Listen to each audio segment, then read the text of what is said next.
Assalamualaikum warahmatullahi wabarakatuh. Hari ini kita akan sambung dengan solving the inverse Laplace transform. Okey, so hari ini kita akan gunakan method yang kedua, iaitu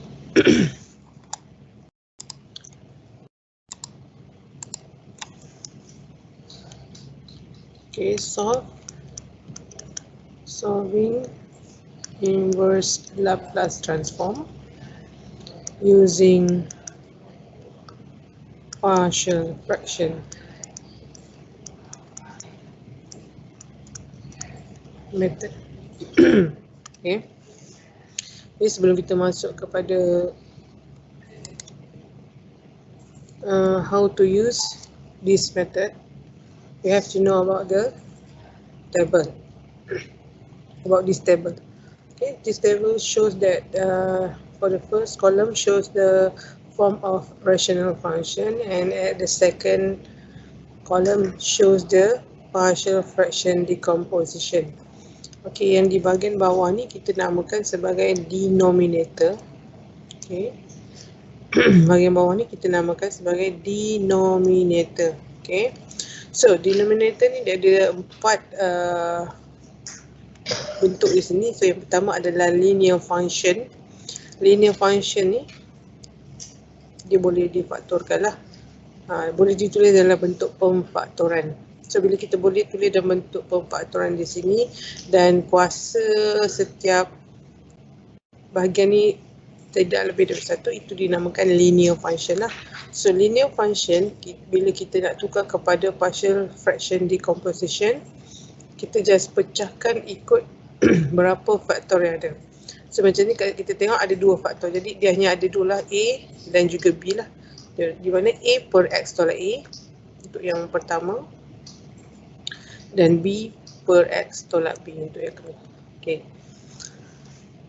So jenis denominator yang kedua adalah repeated linear function, di mana dia adalah bentuk linear function tetapi repeated. Nampak dia ada kuasa lebih daripada satu, kuasa 3 ataupun kuasa 2 ataupun kuasa 4. Biasanya maksimum adalah kuasa 3 lah. Dan kita akan tulis dalam bentuk partial fraction ni sebanyak 3 kali lah.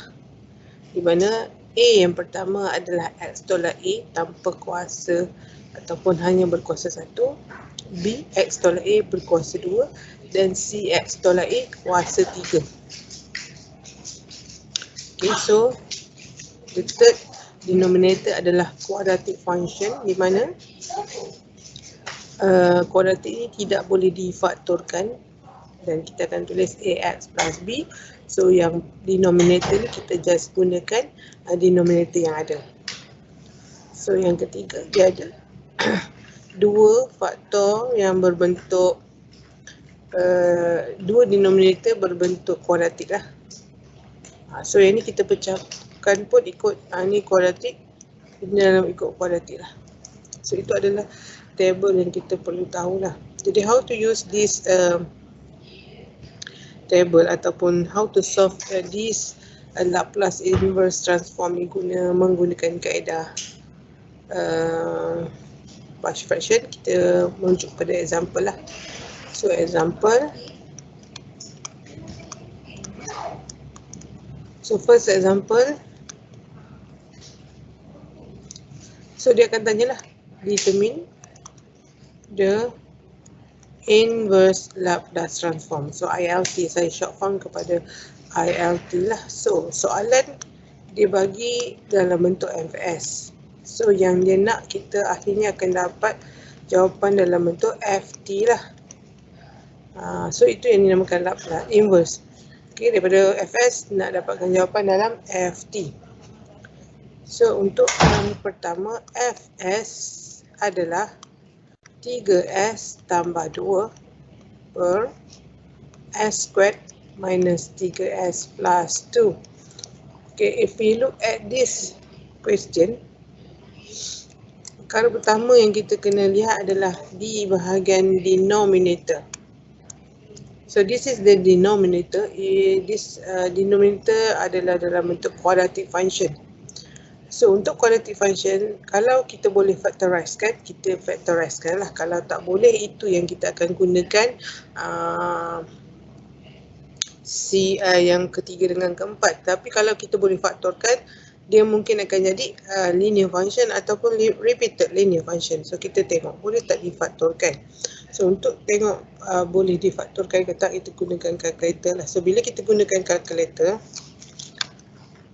pastikan nilai yang kita dapat adalah nilai nombor bulat lah. So kalau kita guna kalkulator, kita akan dapat X adalah 1 dan X satu lagi adalah 2. So ini bermaksud soalan ni quadratic function ni boleh difaktorkan. So kalau boleh difaktorkan, jadi dalam bentuk pemfaktoran dia adalah S tolak 1 S tolak 2 lah. Itu bentuk yang ini. Maksud kalau kita guna kaedah cuba jaya lah. So ini S. So ni negatif 1, ni negatif 2 kan. So kalau kita tengok ni 2S tolak S adalah negatif 3S. So bermaksud S tolak 1 adalah yang pertama, S tolak 2 adalah yang kedua. Ini kalau kita buat menggunakan kaedah cuba jaya ni. Okey. So kita tak nak once kita dah dapat faktorkan dia, apa yang kita perlu buat adalah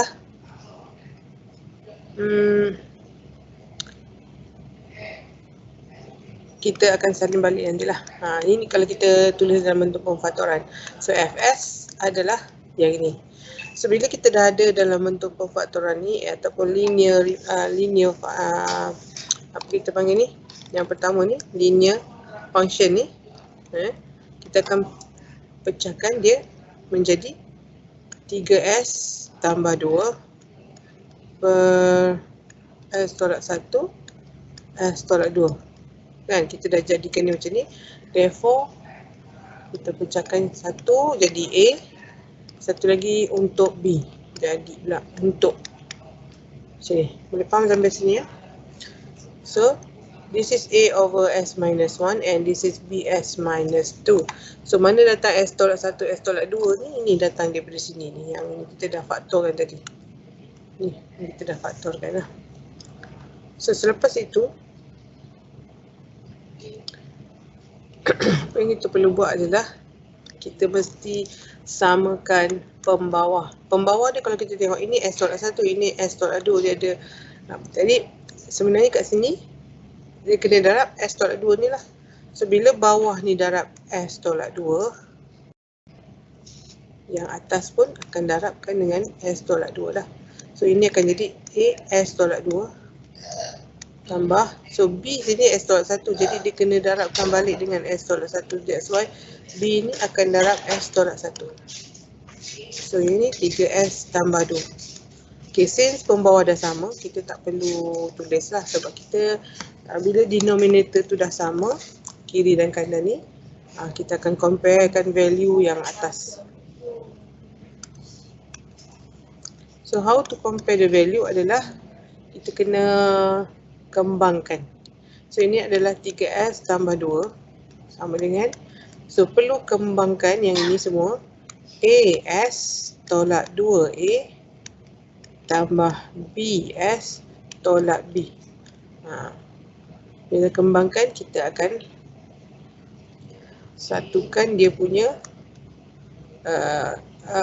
yang mana sama dia punya koefisien untuk ni lah S. Jadi apa saja S kita letak setempat. AS tambah BS tolak 2A tolak B. So kita tengok sini. So koefisien untuk S kita faktorkan dulu. Bukan A di dalam, A di luar, A di dalam. So yang kita nak faktorkan adalah S. So A tambah B tolak 2A tolak 2 tolak B. So untuk koefisien S nilainya adalah 3. So kat sini kita akan buat comparing lah. Comparing.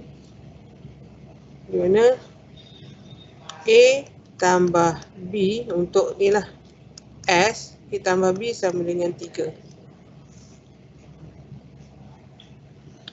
Kemudian untuk yang 2 ni pula, 2 ni constant dengan constant lah.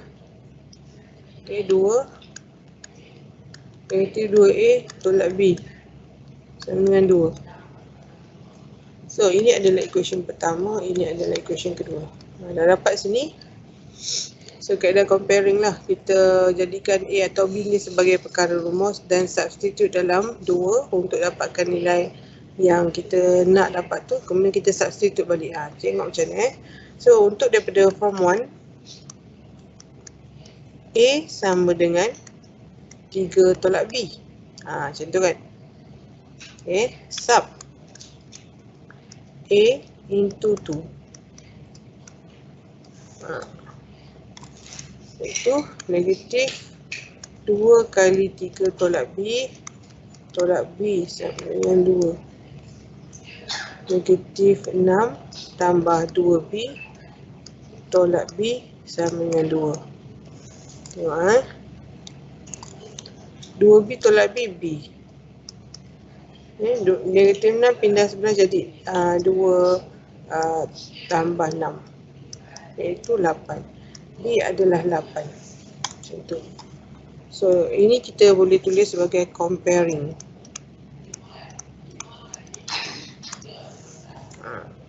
So once kita dah tahu B adalah 8, so kita pilihlah daripada 1, 2 ataupun 3 ni, A sama dengan 3 tolak B.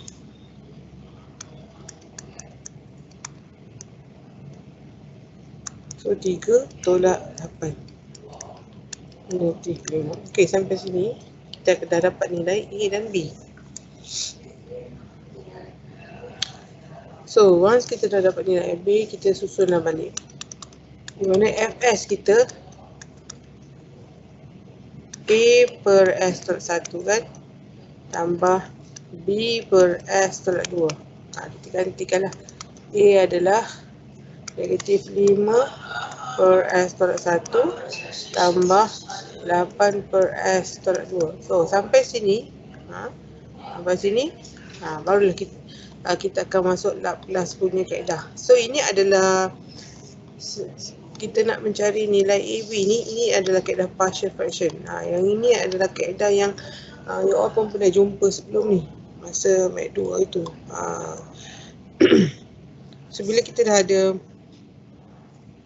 bentuk macam ni, nak jadikan Fs kepada Ft adalah dengan kaedah inversekan Fs.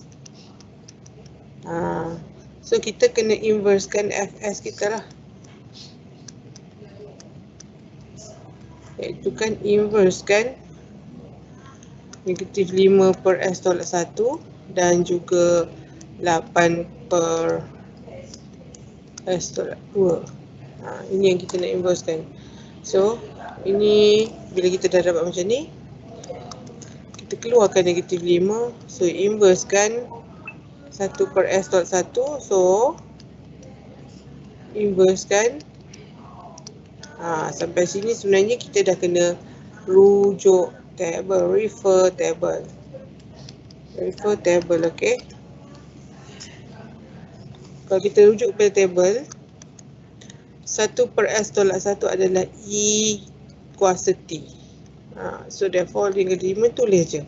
Kemudian tambah 1 per S tolak 2. Bila kita tengok table, E 2T. So dia adalah so yang ni dia ada 8. So kena tulis 8 kat sini. So siap lah. Okay. So siap. Jadi kalau kita tengok kat sini, inverse dia sikit ni je. Yang atas ni semua adalah partial fraction. Yang mana comparing dan juga kaedah substitution kat sini. Okay. So kita akan tengok contoh seterusnya di video yang seterusnya. Terima kasih.